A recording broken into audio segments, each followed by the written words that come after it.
came tonight so that none of you would be able to leave this auditorium and ever again be able to say to a physician, to a counselor, to your future husband or wife, nobody told me. I didn't know.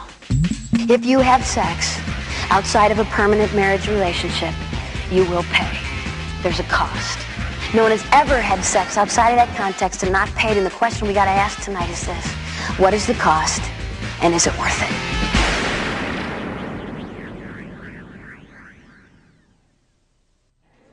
I travel all over the United States and internationally, speaking to about 250,000 teenagers a year, every year, and have learned a tremendous amount from the students that I've spoken to.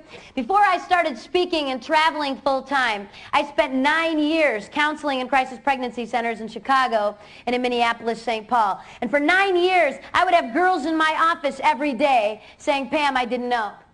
And if somebody would have told me that this was going to be the result of the choice I was making, I'd have made a different choice. No one told me. I began to ask these girls in my office, what could we have said? What could someone have said to you before you made your choice that might have helped you to have made a better choice? And after 9 years, I realized that there were a lot of students out there making decisions about sex, having absolutely no idea what the consequence of that choice would be. It's what we're going to talk about today. I want you to understand that I didn't come today to decide for you what you're going to do about sex. That is not why I'm here. I can't make this choice for you, don't intend to. Can't go on your dates with you, I don't have time. Okay? I mean, I can't choose for you. No matter how much we would wish that we could put you in a box, lock it, feed you through a window till you're 24, we can't. All we can do is love you, tell you the truth, hope you make good choices. My goal today isn't to decide for you what you're going to do. You can do whatever you want. My goal is that none of you would be able to leave here and ever again have to say to a physician, to a counselor, to your future husband or wife, nobody told me. I didn't know. Today you're going to be told. What you choose to do when you walk out of here is up to you. I get to start today the way I can't typically start in public school settings, and that's why it's so wonderful to be in parochial schools and be able to start this way. Students, God created sex. It's awesome. It's not a terrible thing we can't talk about at Catholic school. God created sex. That's right. Now listen up. God wants you to have great sex. He does. This is not about wrecking your fun. Now listen, you guys laugh at that, and I am going to prove it to you by the end of this hour, so you have to pay very close attention, because I'm going to have to talk to you about this again. God created sex. It was His idea, not yours. But God created sex with boundaries. And when sex happens within boundaries, it's awesome. When it happens outside of boundaries, it's horribly, horribly destructive. Help me out. What is the boundary or the context for which God created sex? There's the right answer. Most of you don't believe that. You know how many church kids I've had in my office for years look at me and say, but we loved each other. So, God did not create sex for love. That is not the boundary. God created sex for one context and one only. It's permanent, lifetime commitment, marriage, not love. Students, I'm going to say out loud something that if someone would have come to my parochial school when I was in high school and said out loud to me, I would have thought one of two things about that person. Either they're crazy or they're old. I am both. Here comes the words. I'm going to say out loud what David says in the Psalms, and I believe this with all of my heart. I love the law of God. I delight in the law of God. The law of God is like honey on my lips. I love God's law.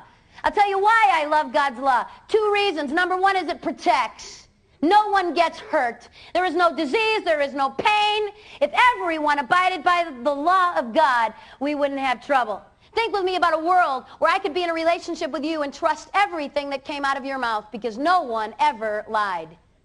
Think with me about a world where women weren't raped, children weren't sexually abused, couples didn't split up because they didn't love each other anymore and leave children abandoned. Think with me about a world where teenagers didn't bring guns onto their high school campuses and shoot their fellow students. We say, Pam, that world doesn't exist. That's not the real world. Yeah, that world does exist. It's called the kingdom of God. It's called heaven, where one day we will all Abide by the law of God and there will be no pain. Second reason I love, first reason is it protects. Second reason I love the law of God is this. It's simple. It's not complicated. Even the stupidest of you in here can get this. You might be able to try to say a lot of things to God someday, but you will never be able to say, well, God, it was so hard I didn't understand if you would have been a little clearer. Especially when it comes to sex. This is not hard. Either you're married or you're not. Okay? This isn't too hard. Are you married? Did you have to think about that for more than a few seconds? Easiest question you've been asked all day, right? Are you married? No? Anybody planning to get married Saturday, November the 6th? We always have a few freshman boys in the back that have to go. That's me. I'm getting married. All right, pretend with me that this Saturday, November the 6th, is your wedding day. It's this week. I got news for you. Today, Thursday, the 4th of November, listen, you are not married.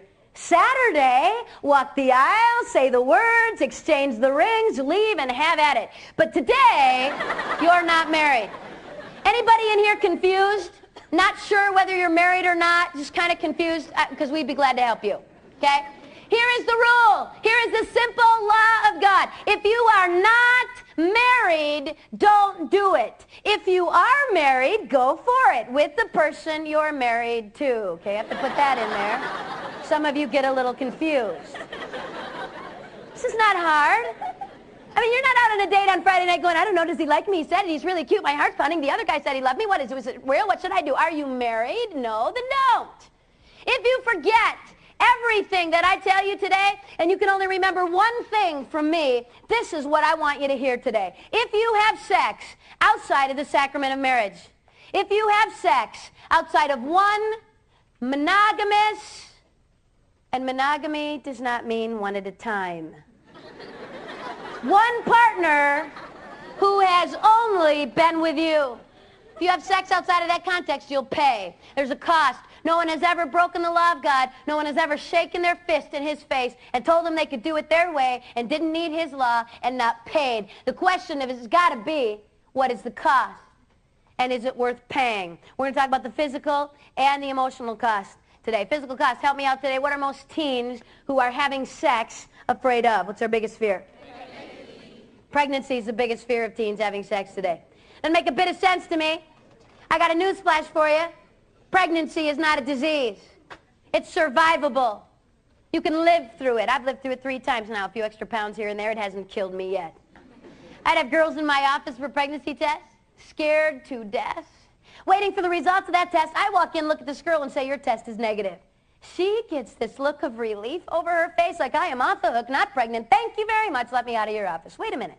Have you been tested for syphilis, gonorrhea, herpes, chlamydia, trichomonas, vulvodynia, arthritis, hepatitis B, hepatitis C, HPV, HIV? Have you been tested for that? Me? You know, I live in Mission Hills. Why would I need to be tested for that? This girl is in my office thinking that she could possibly be pregnant, and she doesn't think she could have a disease. Students, you have a 4 times greater risk of contracting a disease today than you ever have of being pregnant. Pregnant teen girls, pregnant teenage girls in this country today are carrying, on average, 2.3 sexually transmitted diseases. Not 1, not 2, most of them 3 or more. But they weren't worried about disease. They didn't want to get pregnant. Every school I'm in, without exception, I will have a girl write me, email me, or come right up to me and say this. Well, my mom found out I was having sex, and so she put me on the pill. Or Norplant, or Depo, fill in the blank. What's that protecting that girl from? What's birth control protect you from? Pregnancy. That drug, that hormone that this girl is taking has just made her 10 times more likely to contract the disease than if she were not taking that drug. This girl's going to end up sterile or dead. Thanks, Mom. Glad you cared. Pregnancy is not the worst thing that could happen if you decide to have sex. Far worse things than that. However, over 9 years, I had to tell a lot of girls that their test was positive. Immediately, they wanted an easy, painless way out of this pregnancy they didn't plan. I have to look at this girl and say, guess what? Your choices at this point are bad, terrible, and even worse. Those are your options. You had a good choice. That was before sex. Now, all of the choices you got are going to carry consequences. Abortion is painful. I've counseled hundreds of women, 5, 10, 15 years after an abortion, still hurting. I've counseled teen girls with anorexia, bulimia, depression, suicide, because of an abortion they couldn't take back. So last summer I had to deal with a 20-year-old girl, the most painful things I've ever seen and witnessed. Underwent an abortion at 18 weeks, dilation and an evacuation. The abortionist dilated the cervix, entered her uterus with a very sharp instrument that looks a little bit like pliers or tongs, and literally ripped the child out in pieces. In the process of performing this procedure, he perforated her uterus, grabbed a hold of part of her bowel, and yanked it right through her vagina. She was hemorrhaging. In order to stop the bleeding, they rushed her to an emergency room where they did a radical hysterectomy. This 20-year-old will never have children. Not only that, they had to do a colostomy. She's going to go to the bathroom in a bag on the outside of her body for the rest of her life. A safe, legal, little fix to a problem. No way. Abortion hurts women. Parenting is not easy. This last May, I had a 7th grader at a middle school I spoke at, 12 years old, pregnant with twins, delivered in July. It's going to be a lot of difficult years. 80% of teenage girls who choose to parent children while they're teens will live below the poverty level for at least 10 years, most of them for the rest of their lives, and 90% will never attend or graduate from college. 90%. And 10 out of 10 of those girls sat in my office and said, not me. Well, Pam, I'm going to finish high school, work full-time, go to college, be a doctor. Life happens to most of these girls. The #1 indicator of poverty in this nation's students has nothing to do with race or where you live. The #1 indicator of poverty in our country today is single-parent households in the age of that young girl when she began parenting alone. Serious responsibility, girls. Guys, in case you've all fallen asleep now, because we're talking about pregnancy and this does not involve you. Young men, you get a girl pregnant in the lovely state of California or any other state in this nation whom you are not legally married to. Not who you like a whole lot, okay? But a girl who you're not married to. Guys, you need to understand that you have absolutely no legal right to the choice she makes. This girl can do whatever she wants. You have no say. And suing her for stealing your sperm might prove a bit difficult. Try. If, however, guys, this girl decides to parent your child, you now have legal responsibility. It's costing us about $30 billion a year to support teenage girls parenting their children. We can't pay this bill. Over the last few years, we've undergone welfare reform. Guys, the laws have all changed. I don't care what your cousin, your uncle, your nephew got away with. It's not happening for you. We are now requiring in all 50 states the Social Security numbers of both parents on every birth certificate of every child born in this country. Girls will no longer be allowed to say, I don't know who the dad is. I don't feel like naming him. We will have your Social Security number on the birth certificate. Guys, if you are named as the father of a child, you'll be notified by your county. County's going to send you a little note saying you've been named as the father of this child, born to this girl, on this date. You will have between 60 and 120 days to show up at your county and say, it's not me. You see, pulled my name out of a hat. I do not know that girl. That is not my kid. They'll do a blood test. If the blood test, in fact, proves that you are not the biological father, they're going to go back to mom and say, sorry, try again. So we have somebody's Social Security number on that birth certificate. Why did we change the law, guys? Why do we want that number? So we can let you know when your kid starts kindergarten? Send you a nice little note? Money is what we're after, guys. It's going to cost you over the next 18 years between $60,000 and $80,000, and your pay will be garnished. If you are not working, you will incur debt. And when and if you ever do get a job, it's coming out of your paycheck. This is a serious responsibility, young men. Better think about that before you have sex. After, if you're not married, it's too late. Key word there is marriage. If you're married, you've got all the choices in the world. If you're not, you don't. Third option a young girl has if she finds herself pregnant, which I happen to think is one of the more positive options available to girls today, but not without pain. It's going to carry consequences. It's adoption. The ability of a young girl to take the child she's carried with her for 9 months and loves with everything she is, to say, I want what's best for my child, and I'm not it. And I am willing to go through this pain to give my child a family. It takes a lot of courage, a lot of maturity, and a lot of love. 2 million requests for adoption will go unanswered every year in this nation. Girls, please hear this. This is primarily going to affect you. Infertility, the inability to have children of your own biologically, has risen over 500% in the last 8 years, in the 90s alone. In fact, we are now spending $4 billion a year on fertility treatment, and we have had more multiple births in the 90s because of fertility drugs than in the entire history of our nation up to this date. We've got so many more couples who can't have children and no infants available. Average adoption now takes between 8 and 10 years and costs between $10,000 and $20,000. It takes a lot of love for a girl to give her child a family and to give that couple the privilege of being parents. 34 years ago in Michigan, a young 15-year-old became pregnant. She had a lot of difficult choices to make, maybe more so than some young girls. She was raped. Abortion was legal in the 60s for rape. But this young girl chose to give her child life and then to place that child with an adoptive family. And that child was me. My biological father is a rapist. I don't even know my nationality. But I am still a human being. And I still have value. And my life isn't worth any less than any of yours just because of the way I was conceived. And I did not deserve the death penalty because of the crime of my father. And I've listened to the rhetoric all my life. And I've listened to people say, well, every child should be wanted and planned. Well, I wouldn't have an abortion. That's terrible. But if it were rape, well, then you're a mistake, Pam. I don't believe that. I believe that every child is wanted by someone. And I believe that God, in his mercy, had a plan for me. And I can't explain it to you. And you can't explain it to me. And I've asked all the hard questions. Don't think I haven't. Did God plan me? Did God plan rape? Because I don't know if I'd serve a God that did that. Did God look down that night in November of 1964 and say, oops, what am I going to do with that? I don't know. But let me tell you something I do know, students. I know that my God is so awesome and so amazing that he is capable of taking your worst pain, whether it was something that you chose or whether it was something that was done to you. And my God can make something very beautiful come from that. It's called amazing grace. The ability of God to take even the pain in our lives, the ashes of our lives, and make something good come from that. I don't know how and I don't know why. I just know he can. I've not met my birth mom. Someday I hope to. If I don't meet her here on earth, I'm going to meet her in heaven. I've been praying for her since I was 4 years old. And when we meet, I'm going to wrap my arms around her and I'm going to tell her I love her because she loved me. Loved me enough to give me my life. And then loved me enough to give me the next most special gift I was ever given. And that's my family. Since I wouldn't want any of you sitting in this room to ever have to make a choice like this. I've spent 9 years of my life walking girls through these choices. There is no easy way out. The best choice is before you have sex.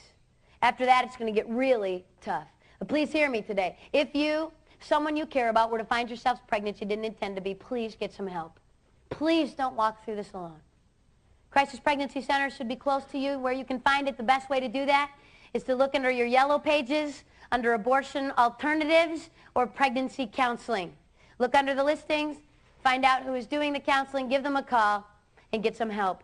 Don't walk through this alone. Pregnancy is survivable, though. We can live through that. I could walk you through that.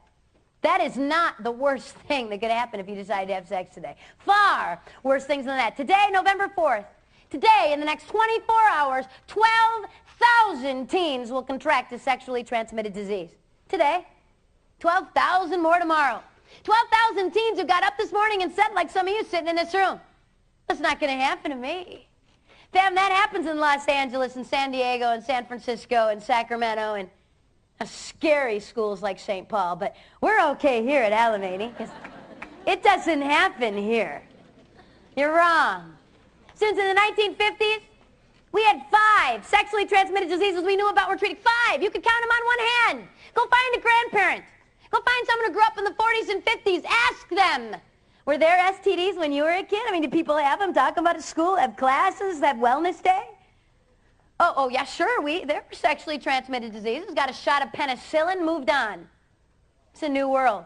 Today we've got over 30 sexually transmitted diseases. 30% of them absolutely incurable. That means you get one of these diseases and you've got it for life.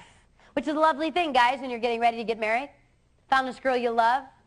I mean, this is it. She's the one you want to spend your life with. All those other girls, that was just messing around. This is the real thing. Pull out that diamond, look her in the eyes. If you're really cool, young men, you'll get on your knees. And you say, marry me. By the way, I've got genital warts. You'll get it too. And we'll both be treated for the rest of our lives. In fact, you'll probably end up with a radical hysterectomy, cervical cancer, and possibly death. But marry me. Well, I'm excited now. Thank you for sharing. Isn't that what you want to tell your spouse? Lovely. HPV, genital warts, syphilis, gonorrhea, herpes, chlamydia, trichomonas, vulvodynia, arthritis, hepatitis B, hepatitis C, HIV, list goes on and on and on. These are serious diseases, students, with serious consequences. Please hear me this morning. AIDS is not the only disease out there, and it is certainly not the only disease that's killing people. And yet we still have teens who actually think, well, if I don't get pregnant or I don't get AIDS, well, then I don't have anything to worry about. No way. No way. I was speaking in Ohio and got about 185 emails in September from a bunch of people telling me I needed to watch ABC. Because ABC was going to do a little special about sex, and we all know what a fountain of truth the media is. And I thought, well, before I bash ABC about their little program, I should probably watch it. If you caught this show, they called their little educational program Sex with Cindy Crawford. Hour-long little program to educate us all. So, all right, ABC, you got an hour. 60 minutes minus a few commercials. You will mention, I'm not even asking you to explain, okay? Mention one other disease besides AIDS. Did they? There wasn't a word. What a tragedy for women. I could not believe it. Chlamydia, one of the most common diseases among teens today, is chlamydia. This is a bacteria, not a virus, easily treated and cured. Two classes of sexually transmitted disease. If you haven't had biology yet, this will help you. Okay, two types of STDs, bacterial and viral. A bacterial disease is curable. If we knew you had it, we could help you. Antibiotics can wipe that out. A virus is not. You get a virus, you've got it for life. There is no cure. We have never in the history of the world cured a virus, okay? Chlamydia is not a virus. It's a bacteria, curable. So what's the big deal? I'll tell you what the big deal is. And over 90% of teenagers who have chlamydia, there are no symptoms. You can't treat a disease you don't know you have. We got all kinds of teenagers out there having sex going, well, it's not bothering me. I mean, I've had sex, but I don't have a disease. Never been tested, certainly not in the last 2 months, but I know I don't. How in the world would you know that? Let me tell you something pretty safe to say I know about you. If you're sitting in this room and you are sexually active or have had sex, let me tell you something pretty safe to say I know about you. It's true of teens all over the world. You actually believe that if you get up the next morning and herpes isn't tattooed to your forehead, you don't have a disease. I mean, if I can't see it, feel it, or touch it, I don't have it. If I had a disease, I would know. My nose would turn purple, my ears would be red, something would burn. I would know. No, you wouldn't. If I asked you what the pregnancy rate was at your high school, you could probably tell me. We had 8 girls get pregnant last year. There were 7 girls at our school. We've got the highest pregnancy rate. But I don't know anybody at my high school who's got a disease. Really? First of all, your friends aren't getting tested. And even if they were, do you think they would tell you? Went to the doctor Monday, found out I had herpes. Tell everybody by 5th hour. I would like for the entire school to know. You think I'm going to tell you? There's no way. So you think walking down the halls you're going to see it? Oh, purple nose, herpes, stay away from that. Oh, am I going to do that? So you think as you can't see it, feel it, or touch it, or know anyone with it, it doesn't happen. It doesn't work that way. The American Medical Association released a bulletin about a year ago. They said this: every teenage girl who has had sex or is sexually active has to be tested for chlamydia every 6 months. Every teenage girl who has had sex has got to be tested for chlamydia every 6 months. Cindy Crawford didn't have a few seconds to mention that? Couldn't fit that into her little schedule? Why did the AMA say girls? Why didn't they say every teenager having sex should be tested for chlamydia? Don't guys get this? Of course they do. Who in the world do you think you're getting it from, girls? Guys and girls both get this, so why would they say just girls? I'll tell you. Girls, listen up. Girls, you contract chlamydia one time in your lifetime, cured or not, and there's a 25% chance you will be sterile for the rest of your life. Contract this disease twice, girls, it jumps to 50%. Contract it 3 times, and there's a really good chance you will never have children. We've got women in their 20s, early 30s saying, I'd like to start my family now. I'm married, like to have a child. They try. Can't get pregnant. They go running to an infertility specialist. He checks and says, my goodness, you've got all this scar tissue in your fallopian tubes, your ovaries, your uterus. You have pelvic inflammatory disease, PID. You had chlamydia or gonorrhea. What? What in the world did I have? How could I have had that disease? I didn't even know. It's too late, girls. Girls, I'm begging you to hear this morning. Please hear me. That guy can break up with you, leave you, meet another girl, marry her, and have a family. This is not going to hurt him. You're scarred for life. You have more to lose, girls. Please don't miss this. I am so sorry. Life is not fair. There is no even score here. Girls, you are going to pay a higher price physically every single time. In case you missed this in 6th grade human reproduction and anatomy, we're different. Boys and girls' bodies are not the same. Some of you are looking confused. That's scaring me. Thought that was safe by now. Girls, you all have an open sexual system. The guys sitting in this room all have closed sexual systems. Girls, you are easier to infect and easier to damage on a permanent basis. It's the way you're made. Girls, you have to release an egg from an ovary. It has to make its way through a fallopian tube that cannot be scarred in any way. If that takes place and conception takes place, this conceived egg now has to attach itself to your uterine wall. There can be no infection or scarring of your uterus. If it's able to receive the nutrients it needs, baby grows for 9 months, you deliver. He produces sperm. Big deal. Not that hard. Girls, your system is just a little more complicated. It's the way you're made. Now the guys are ticked. I can see you. Well, that's tough. Well, if you think that's so easy, you just try that then. See, they let a woman speaker come in and talk about sex, and she's just dissing men. What's wrong with you? Some kind of feminazi or something? Don't you like men? I like men. I married one. I have 2 boys.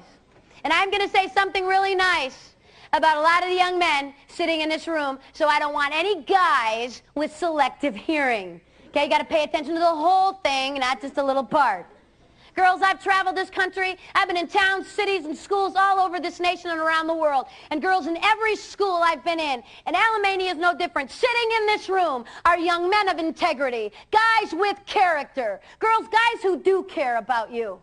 Girls, the kind of guy, if you were to date him, would look at you and say, I do love you, and you matter. And you know what? I might be able to walk away from sex with you without permanent damage, but you might not. And I love you so much. You matter so much that I would never ask you to put your life on the line to meet my momentary need. I would never pressure, demand sex, dump you if you wouldn't sleep with me. I care too much for you for that. There are guys with that kind of integrity, girls. I married one.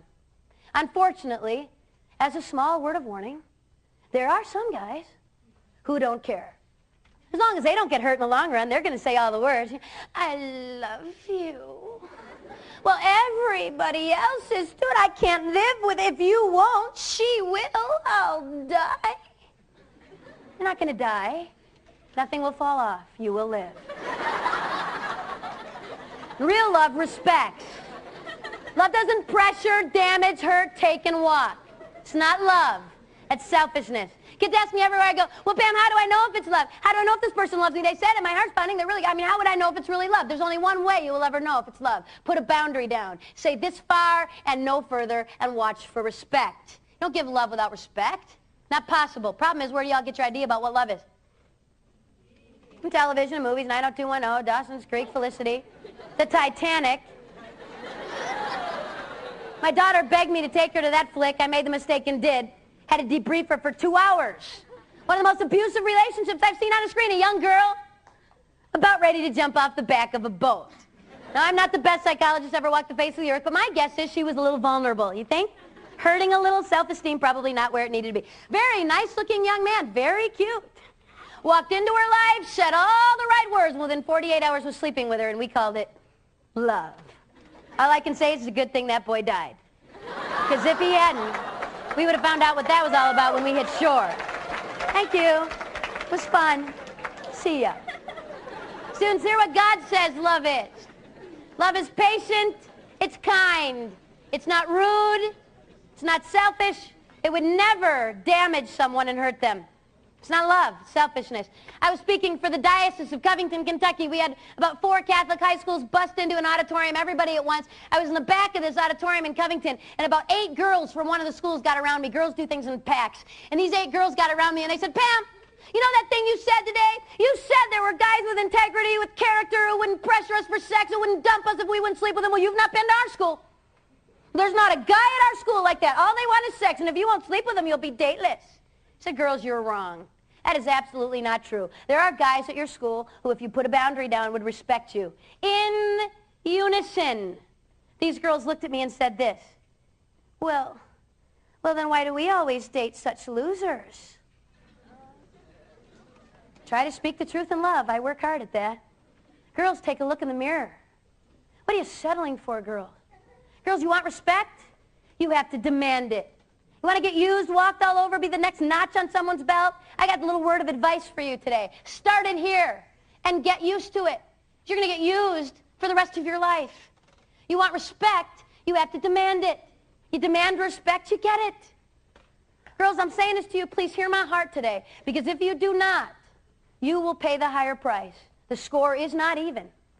Then there's herpes. I spent a lot of time on herpes. Let me just say this. Herpes is a virus. One of the more common diseases among young people and adults in our country today. Herpes is a virus. What does that mean? You get it, you got it for life. You'll give it to your spouse someday. There is no cure, okay? It's forever. Basically, it's sores on your genital area that reoccur on occasion throughout your life. We used to think it was, you know, that was no big deal. Actually, it's so common now that we have to endure commercials.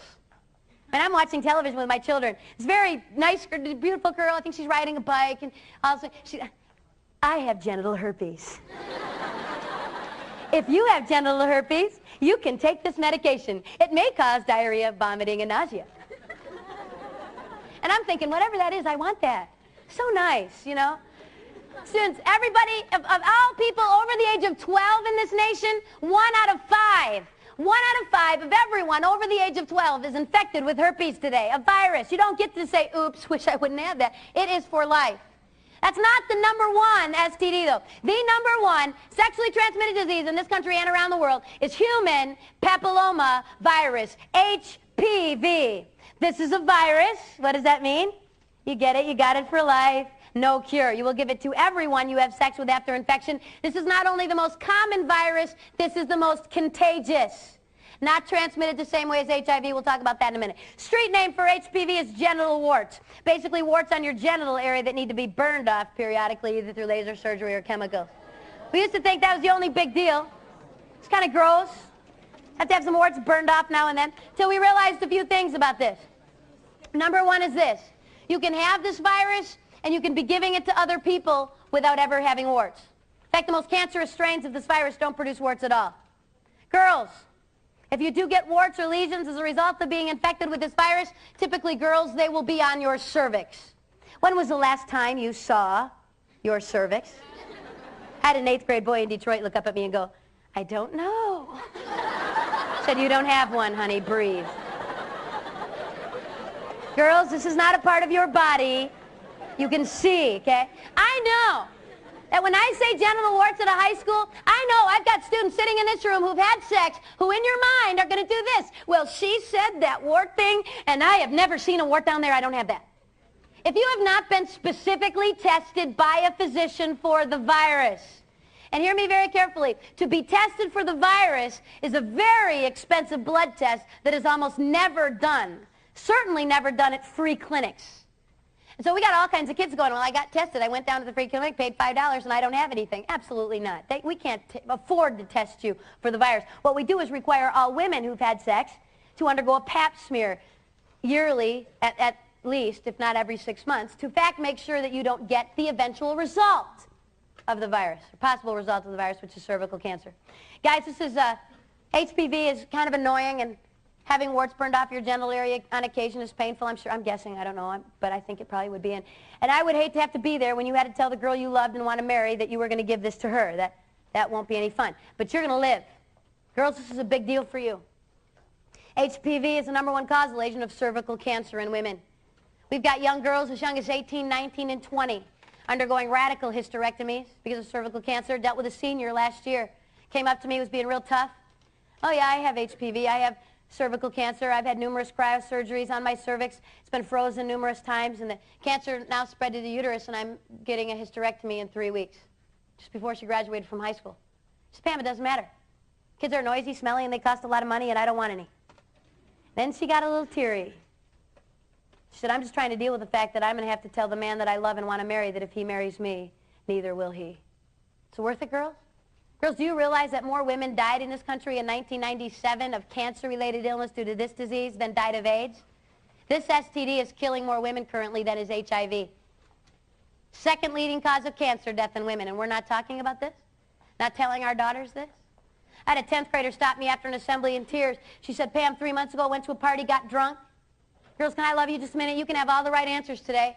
No, I want respect. I don't want scarred tubes. I don't want cancer. I don't want all that. I'm going to wait. And then one night you get drunk and have no concept what it is you're doing. Please don't drink. Please don't use any kind of drug that would alter your ability to choose. This girl had been drunk. She had sex with this guy. Now she's scared. What do? I said, you need to get tested. Do it today. Please go to your family physician, use your insurance, and ask to be tested for everything. Please do that. She called my hotel that night in tears. She said, Pam, I have HPV, visible warts on the cervix. They didn't even need to wait for a blood test. For life. She's going to give this virus to everyone she has sex with from this point on. Who knows what it'll mean to her ability to have children, cancer, we don't know.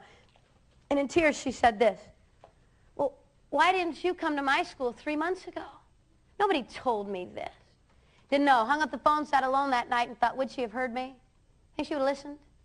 Or would she have sat like hundreds of teens and still found a way to say, it's not going to happen to me? Students, you're not playing the same game I was playing. You're not playing the same game your parents were playing. Good morning, it's not 1974. If you'd have graduated from high school in 1967, maybe we have some staff here who can remember that year.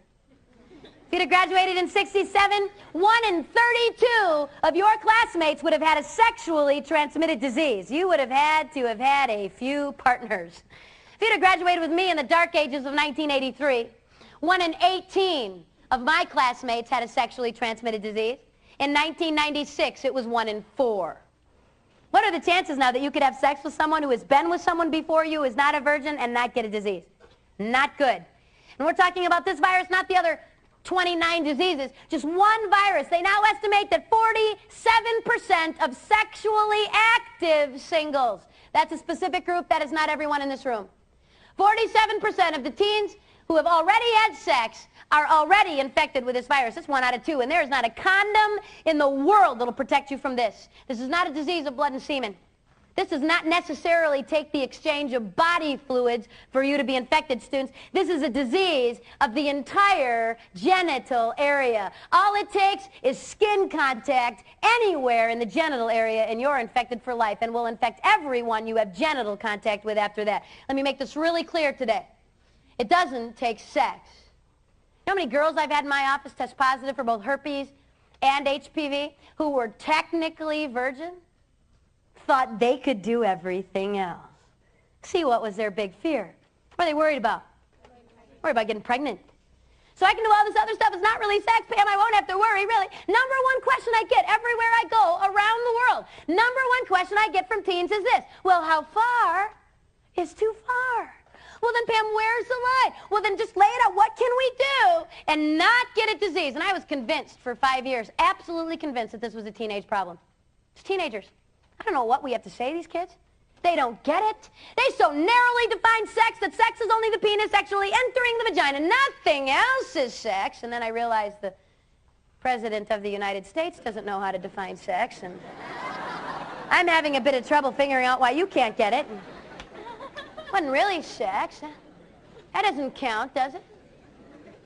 Let me give you the medical line over which you can't step. If you have stepped over this line, you have risked disease, and you need to get tested. I don't think this is complicated. I don't think this is tough. I think you can understand this. Here it is. Absolutely no genital contact of any kind. None. You stepped over that and you're at risk. I'd have girls in my office daily for pregnancy tests, scared to death. I'd do the test. I'd walk in, look at that girl, and say the test is negative. She would be like, thank you, I'm gone. I'm leaving. No, you're not. You need a pap smear, a blood test, vaginal culture, physicians in Tuesday, Thursday, Friday when you come in. Oh, not me. I don't need those tests. Yeah, you do. Well, no, see, Pam, I've only been with my boyfriend, and he has only been with me. Oh, that's good. How do you know that? He told me. It's good. Did you ask the right question? Students, please realize this. It is never good enough to ask a partner if they've had sex before. That is not good enough information. You have got to know whether on any occasion that person has ever had genital contact with anyone else besides you. If they have, you're at risk and you need to get tested. Is that clear? Anybody confused? Because I don't want you confused about that. Then there's HIV. I'm not going to spend a lot of time on this virus. I'm going to remind you this. HIV is a virus that causes AIDS. It's deadly. You don't want it. This is an equal opportunity virus hurting the guys as much as it is the girls. In light of that, what have you been told to do to make sure you don't get this particular disease that will kill you? If I said safe sex to you, what would some of you say? Condoms. Hey, sure, Pam. I don't have to worry about disease. I can sleep with 18 people. I got a piece of latex. Safe. Unbelievable. Students, the only safe sex is a safe partner. Someone who has never had sex. Or if they have, hear me very carefully, it has been at least 3 years from the last time they had sex of complete abstinence. Please have them tested with their blood, viral testing, to make sure, in fact, that they are not carrying a disease. That is the only way you will ever know that you won't get a disease. And saying no to sex won't hurt you. Once you've said yes, you've lost all guarantees. I was speaking in a state in the Midwest, got a call middle of the week from a superintendent in Western New York. He said, Pam, we've got a tragedy. We need you to get to our school this month. I said, I'm booked through the end of this year and next. I will put you on a waiting list. I get cancellations. You're at the top of my list. Hung up, thought I'd taken care of that. 2 hours later, the middle school principal called. He said, Pam, I know you've already told my superintendent that you won't come to our school, but our school's a morgue. I can't be on a waiting list. I can't wait till next spring. Please rearrange your schedule. 3 weeks later, I flew to Jamestown, New York. 3 weeks before I got there, 9 7th and 8th grade girls tested positive for HIV. They were all infected by the same young man, a 19-year-old by the name of Nushan Williams. When they found out 9 of their 7th and 8th graders were positive, they tested 70 students in that district who had either had sex with that guy or with one of those 9 girls. By the time I got there, they tested 500 teens in the county. It will be years before we know who's dying and who's not. I got done speaking at the middle school, and all the other 7th and 8th graders went back to class, and one little 8th grade girl, blonde, blue-eyed little girl, I will never forget her, waited till everybody else had left so she could talk to me alone. Just turning 14, just found out she was HIV positive. This 8th grader looked at me that morning, and she said, Pam, how could he do that to me? He loved me. He loved her, you think? That's love now? Sex is love and love is sex. If you love me, you will prove it. That's love now? Please tell me we haven't fallen that far. Sex isn't love and love isn't sex. Let me tell you something about this little 8th grader, though, because she's not that different from some of you. She so desperately wanted somebody to love her. Anybody.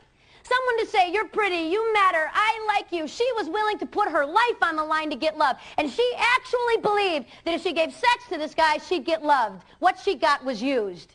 It's not the same thing. What if we didn't have AIDS? What if we didn't have genital warts and herpes and chlamydia and syphilis and gonorrhea? What if I could give you a super condom? I mean, I can't. But what if we could? Use it, sleep with 20 people, it won't matter.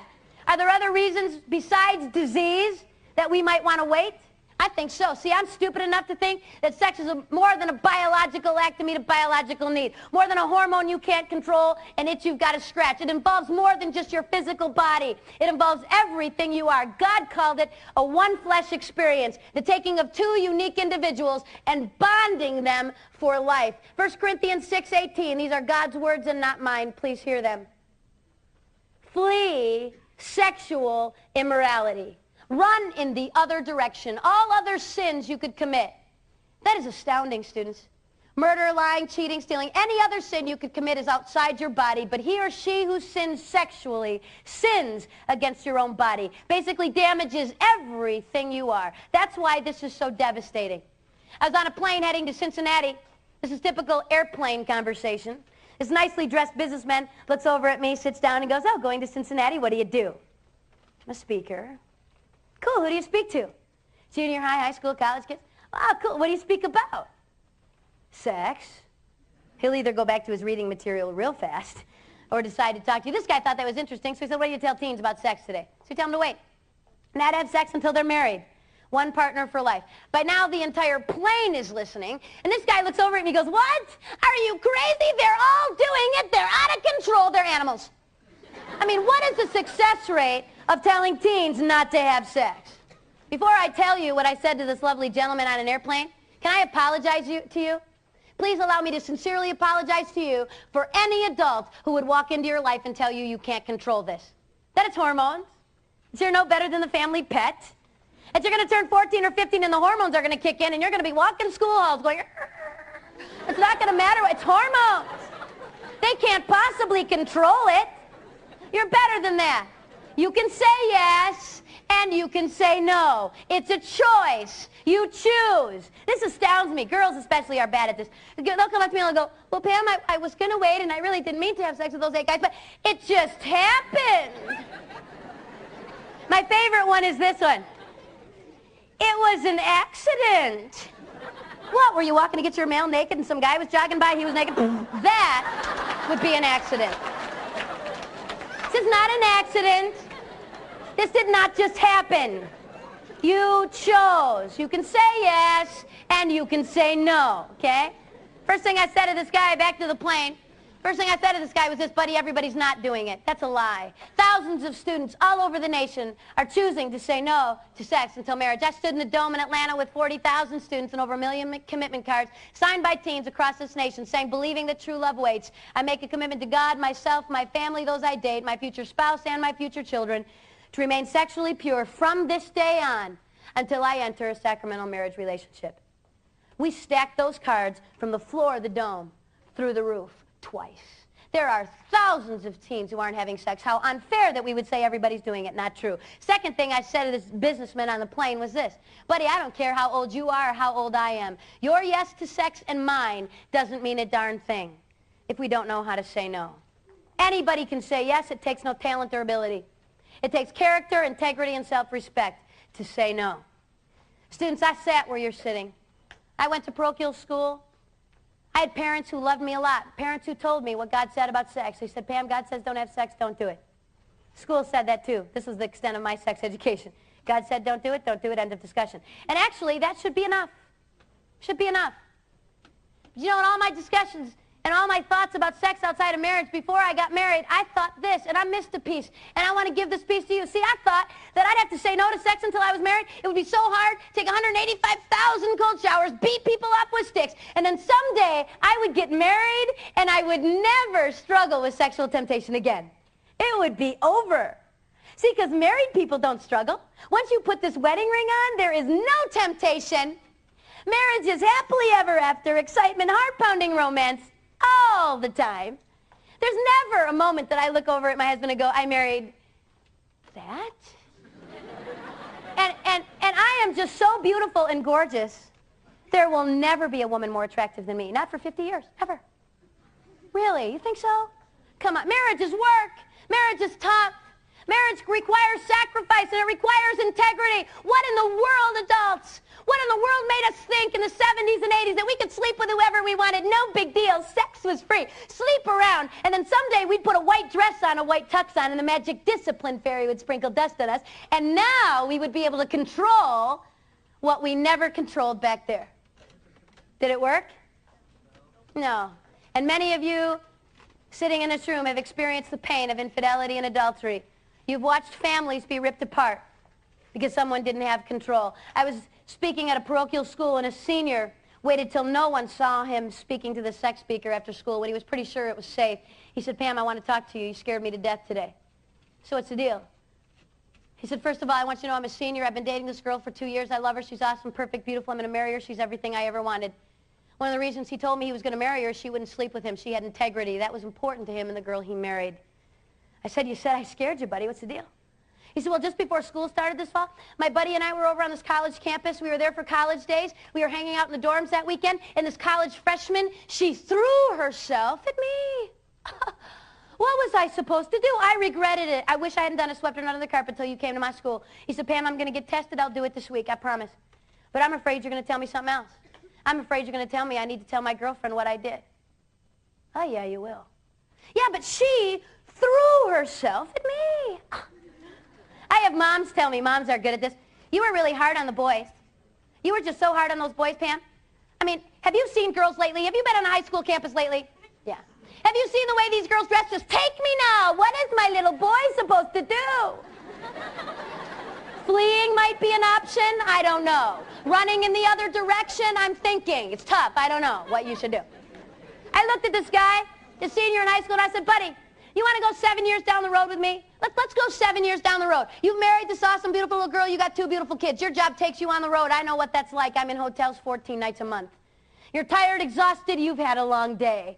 You just want something to eat. You go down to that restaurant bar thing. You bring a book. You're minding your own business, and some woman walks up and throws herself at you. You're going to call your wife later and say, sorry, honey, but she started it. It was not me. Is that going to fly in your house?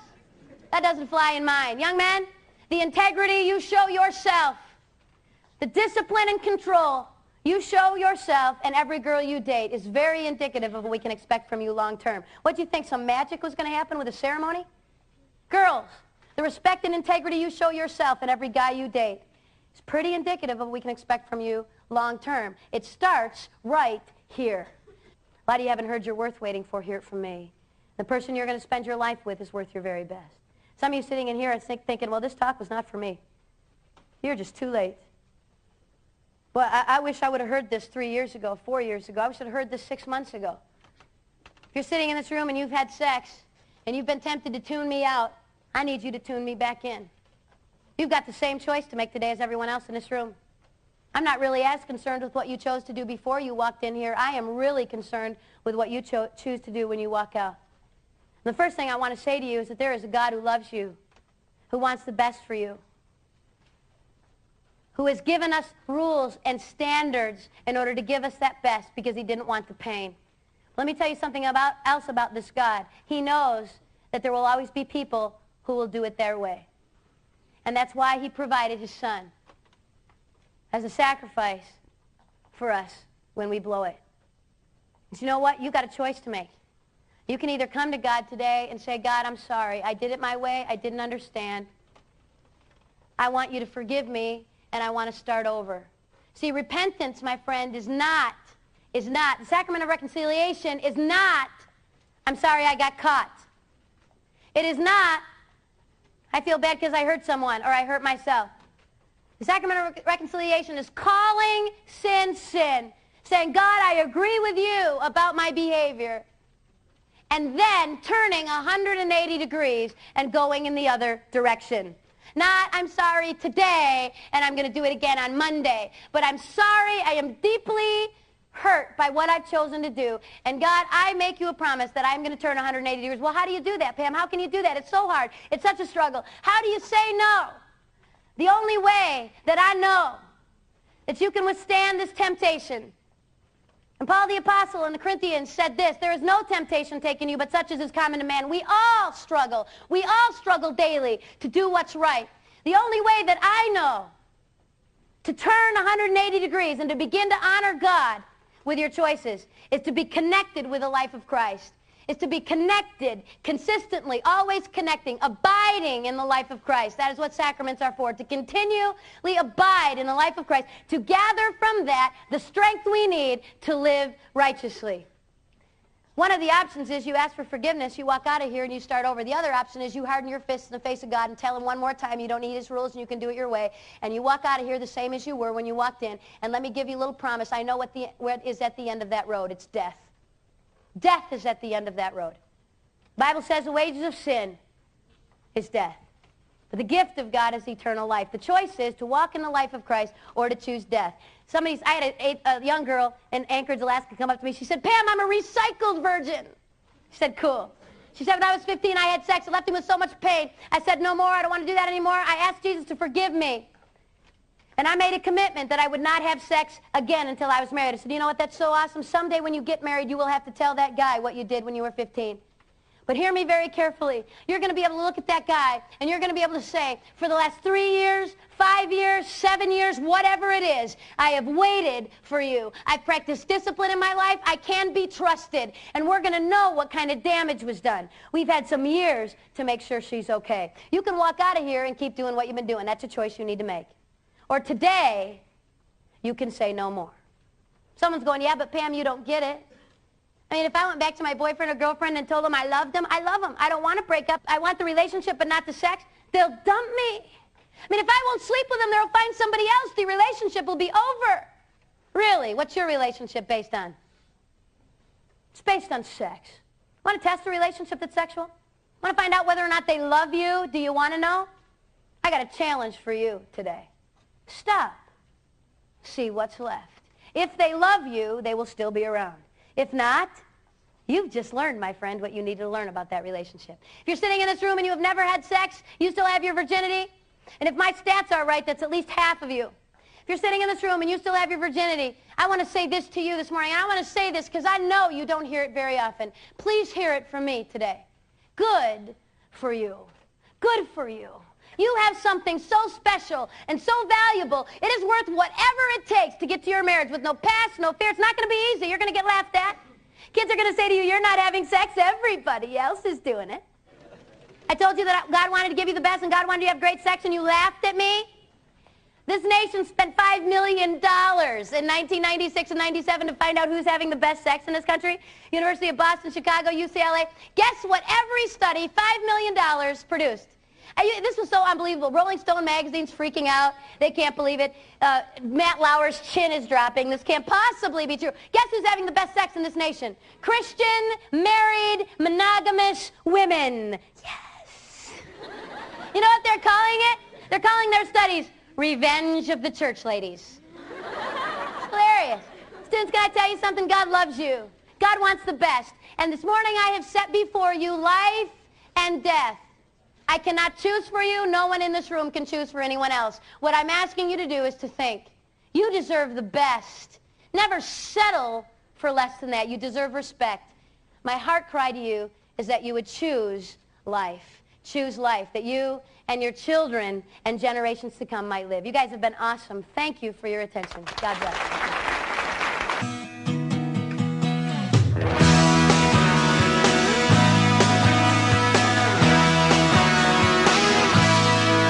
Got the boy, he got the girl. She was on cloud 9, he was up on top of the world. But below, they would lasso the moon together.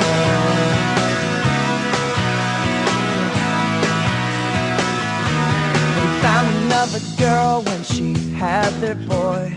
Anything for love, he said she was the only one. Nothing old and nothing new.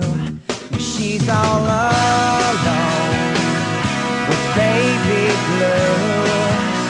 Now listen what she had to say. Not what I thought it would be. It's not supposed to happen to me. And I wish I could go back in time. I'm just 16, not how I thought it would be. Here on cloud 9. Here on cloud 9. There is a boy, there is a girl. God's perfect time out there somewhere in the world. Just for you, you will lasso the moon together. So will you trust the one who made the world? He invented love and made the one you're dreaming of. But for now and until then, trust and wait. You gotta wait on him and listen what they have to say. Not what I thought it would be. It's not supposed to happen to me. And I wish I could go back in time. I'm just 16 and I thought it would be. Oh, just you wait and see. Just you wait and see. It's not what you think it will be. You don't have to be the one to say not what I thought it would be. It's not supposed to happen to me. And I wish I could go back